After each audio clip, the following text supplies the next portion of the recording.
نحمدہ و نصلی علی رسولہ الکریم اما بعد۔ بھائی اور دوستو، اللہ تعالیٰ نے قرآن پاک کو انسان کی رہنمائی کے لیے نازل فرمایا ہے، اور چونکہ انسان دنیا کے اندر ایک عارضی طور پر ایک بہت ہی مختصر وقت کے لیے آیا ہے اور اصل ٹھکانہ اس کا آخرت ہے، تو اس لیے اللہ تعالیٰ نے قرآن کو انسان کے لیے تذکرہ بنایا ہے۔ یعنی قرآن انسان کو یاد دلاتا ہے کہ تم دنیا کے اندر کس مقصد کے لیے آئے ہو اور تمہارا اصل ٹھکانہ کیا ہے۔ جیسے اللہ تعالیٰ فرماتے ہیں کہ اللہ انہا تذکرہ، تو تذکرہ اور ایسے ہی انبیاء علیہم السلام کے بارے میں بھی اللہ تعالیٰ نے فرمایا ہے کہ نبی جو دنیا کے اندر آتے ہیں تو وہ بھی انسان کے تزکیے کے لیے آتے ہیں۔ تو انسان ایک ہے تزکیہ، ایک ہے تذکرہ۔ تزکیہ کا مطلب یہ ہوتا ہے کہ دل کو پاک کرنا، یعنی کسی کو دین کی بات سنا کر، آخرت کی بات سنا کر، یعنی اس کے دل کو پاک کرنا، تاکہ انسان کے دل کے اندر اللہ کی عظمت بیٹھے، انسان کے دل کے اندر آخرت کی یاد بیٹھے اور انسان گناہوں سے بچ سکے۔ اور تذکرہ جو ہے، یہ بھی تذکرہ کا مطلب بھی یہی ہوتا ہے کسی کو کوئی چیز یاد دلانا، کہ جیسے دنیا کے اندر ہم رہ رہے ہیں تو انسان جو ہے وہ نسیان سے بنا ہوا ہے۔ یہ لفظ بھی نسیان سے نکلا ہے، یعنی انسان کے اندر بھول جانے کا مادہ ہے کہ انسان اپنی جو حقیقت ہے اس کو بھول جاتا ہے۔ تو اس لیے اللہ تعالیٰ نے قرآن نازل فرمایا تاکہ انسان کو بار بار ایک چیز یاد دلائی ہے کہ دنیا ایک دھوکے کا گھر ہے۔ قرآن اس کو واضح طور پر بتا رہا ہے، وَمَا الْحَيَاةُ الدُّنْيَا إِلَّا مَتَاعُ الْغُرُورِ، تو یہ دھوکے کا سامان ہے۔ تو انسان جو ہے وہ چونکہ دنیا کے اندر رہ رہا ہے تو دنیا کی چمک دمک اس کو جب دیکھتا ہے تو اس کے دل کے اوپر ایک میل کچیل چڑھنا شروع ہو جاتا ہے۔ اس لیے نبی پاک صلی اللہ علیہ وسلم نے فرمایا کہ انسانوں کے دلوں کو بھی زنگ لگ جاتا ہے، جیسا کہ لوہے کو اگر پانی لگے تو اس کے اوپر زنگ چڑھ جاتا ہے۔ تو صحابہ نے عرض کی، یا رسول اللہ، پھر اس کا علاج کیا ہے؟ یعنی جیسے ہم عام طور پر لوہے کے اوپر زنگ لگتا ہے تو اس کو ہم رگڑتے ہیں، اس کو صاف کر دیتے ہیں تو وہ تو صاف ہو جاتا ہے۔ تو صحابہ نے سوال کیا، یا رسول اللہ، دل کو پاک کرنے کا، دل کو صاف کرنے کا کیا طریقہ ہے؟ تو نبی پاک صلی اللہ علیہ وسلم نے فرمایا کہ قرآن کی کثرت سے تلاوت اور موت کو کثرت سے یاد کرنا۔ تو ایک تو قرآن کی تلاوت ہے کہ ہم قرآن کو پڑھیں، اس کے ذریعے سے پڑھنے کا ایک تو مطلب ہے کہ اس کی تلاوت کو سیکھیں، تو قرآن کے الفاظ کو سیکھا جائے۔ تو قرآن کے الفاظ میں بھی یہ برکت ہے کہ اس کے ذریعے سے دل کے اندر نورانیت پیدا ہوتی ہے، ایمان کا نور آتا ہے، تو دنیا کی حقیقت انسان کے سامنے کھلتی ہے۔ اور پھر قرآن کو پڑھنے کا ایک یہ مطلب ہے کہ قرآن کو پڑھنے کے قرآن کے اندر کیا اللہ تعالیٰ نے احکامات دیے ہیں، قرآن کے اندر کیا کیا اسباق ہمارے لیے موجود ہیں، اس کی یعنی تفسیر کو پڑھنا، اس کے ترجمے کو پڑھنا، اس کے اندر جو اللہ تعالیٰ نے واقعات ذکر فرمائے ہیں ان سے سبق حاصل کرنا، تو یہ سب باتیں ہیں۔ تو قرآن کے ساتھ یعنی تعلق بنانا، قرآن کی تلاوت کرنا، قرآن کو سیکھنا، اور دوسرا موت کو یاد رکھنا، یہ بہت اہم ہے۔ عام طور پہ انسان جب دنیا کے مختلف محفلوں میں بیٹھتا ہے یا دنیا کے جیسے عام طور پر روٹین میں لوگ زندگی گزار رہے ہیں، بس صبح سے نکلے، شام تک کمایا، پھر شام کو واپس گئے، پھر سو گئے، پھر اپنی یعنی زندگی جو ہے وہ اس طرح سے انسان گزار کے دنیا سے چلا جاتا ہے۔ تو جس طرح سے ایک عام روٹین میں انسان زندگی گزار رہا ہوتا ہے، تو قرآن جو ہے اس کو یاد دلاتا ہے کہ تم اصل دنیا کے اندر اسی دنیا کے جتنے بھی اسباب ہیں ان کو اکٹھا کرنے کے لیے نہیں ہے، یہ تو ایک تمہارے لیے مسافر خانہ ہے۔ جیسے قرآن، جیسے اللہ کے نبی صلی اللہ علیہ وسلم کا فرمان ہے، اللہ کے نبی نے فرمایا، میری اور تمہاری دنیا کی مثال تو ایسے ہے جیسے کہ راہ گزر ایک چل رہا ہے اور وہ چلتے چلتے کہیں پہ تھوڑی دیر کے لیے چھاؤں میں بیٹھ جائے۔ جیسے ایک بندہ مسافر جا رہا ہے، راستے میں اس کو چھاؤں ملی، درخت ملا، اس کے نیچے تھوڑی دیر کے لیے وہ آرام کرتا ہے، تو اس کا وہاں پہ وہ بیٹھ کے دل نہیں لگا لیتا، وہاں پہ وہ گھر بنانا نہیں شروع کر دیتا، بلکہ اس کو پتہ ہے کہ یہاں میں تھوڑی دیر کے لیے رکا ہوں، اصل منزل میری آخرت ہے، اصل منزل میری اور ہے۔ تو تو وہ جیسے مسافر اس چیز کو سوچ رہا ہوتا ہے اور تھوڑی دیر کے لیے وہاں پہ بیٹھتا ہے، آرام کرتا ہے، تو یہ جو دنیا کے اندر جو ہمارا ایک ٹائم ہے 50 سال کا ہے، 60 سال کا ہے، 100 سال کا ہے،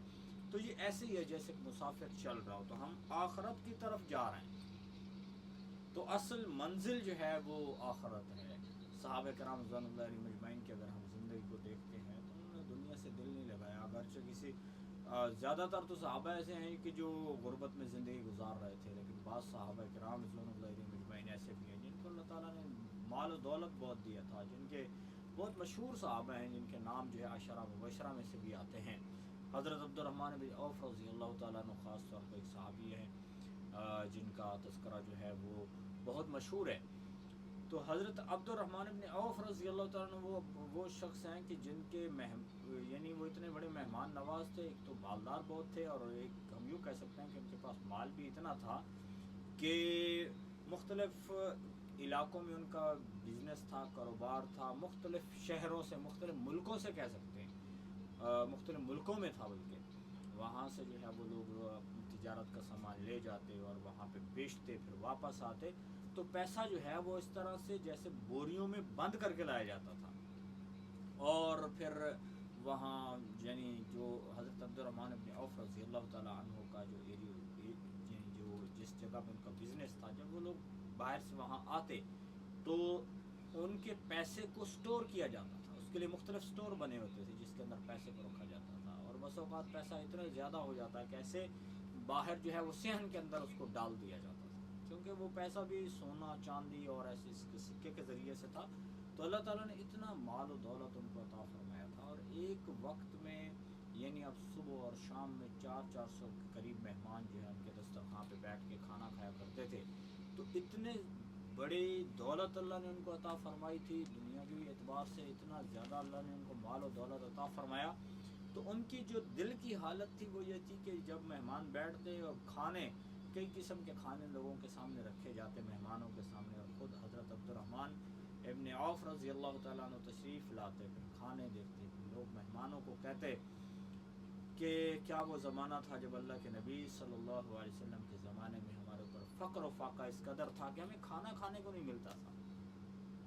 اور آج دنیاوی اعتبار سے ہمیں اتنا زیادہ جو ہے مال و دولت مل گیا ہے، اور پھر اللہ کے نبی کے زمانے کی غربت کو یاد کرتے اور روتے، اور مہمان بھی ساتھ رونا شروع کر دیتے، تو اور پھر صحابہ کرام رضوان اللہ علیہ مجمعین کی یہ عام حالت تھی کہ جب ان کے پاس مال و دولت زیادہ آیا تو وہ رونے لگ گئے کہ کہیں ایسا نہ ہو کہ اللہ تعالیٰ نے وہ جو ہم نے دین کے لیے محنت کی اور دین کے لیے قربانیاں دی، کہیں اس کا بدلہ تو ہمیں نہیں مل رہا دنیا کے اندر۔ یعنی وہ لوگ اس قدر ڈر جاتے تھے، ان کے دلوں کے اندر اللہ کا خوف تھا۔ یہ ہے کہ تذکرہ، کیونکہ وہ لوگ قرآن کی تلاوت کر رہے تھے، کتنے صحابہ کرام رضوان اللہ علیہ مجمعین ساری رات کھڑے ہو کر اللہ کے سامنے نماز پڑھ رہے ہیں، پوری پوری رات قرآن کی تلاوت چل رہی ہے، تو ان کے تو یعنی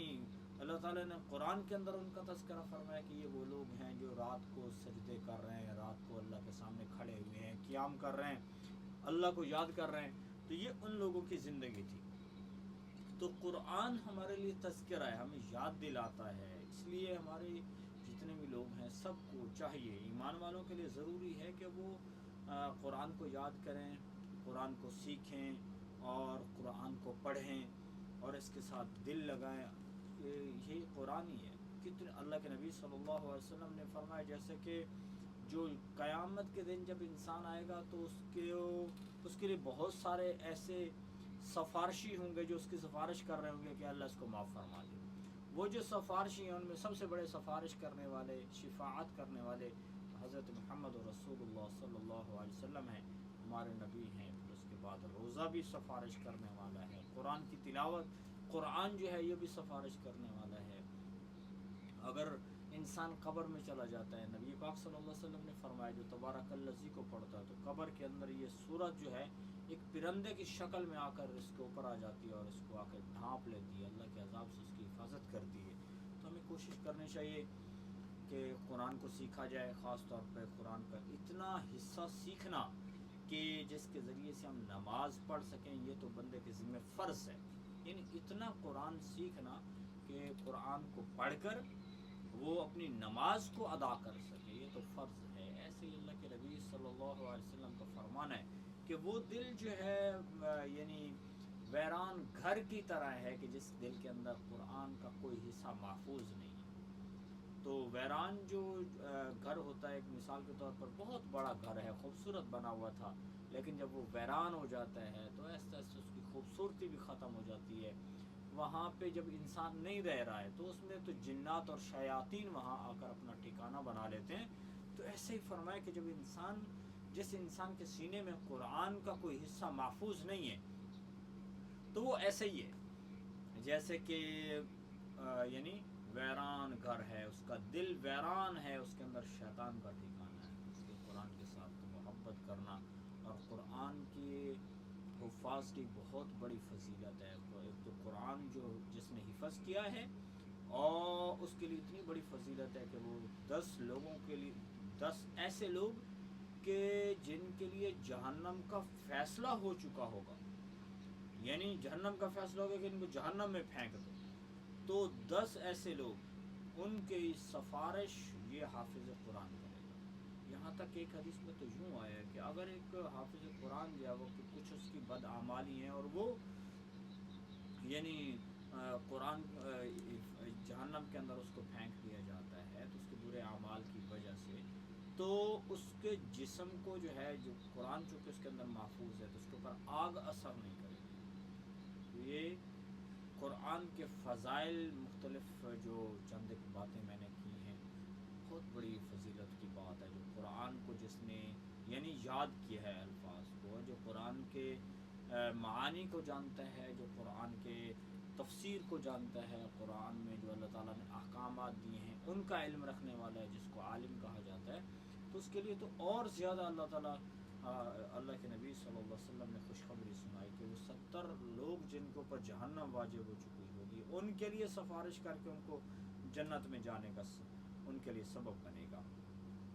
تو اس لیے ہر ایمان والے کے لیے ضروری ہے کہ وہ قرآن کو سیکھے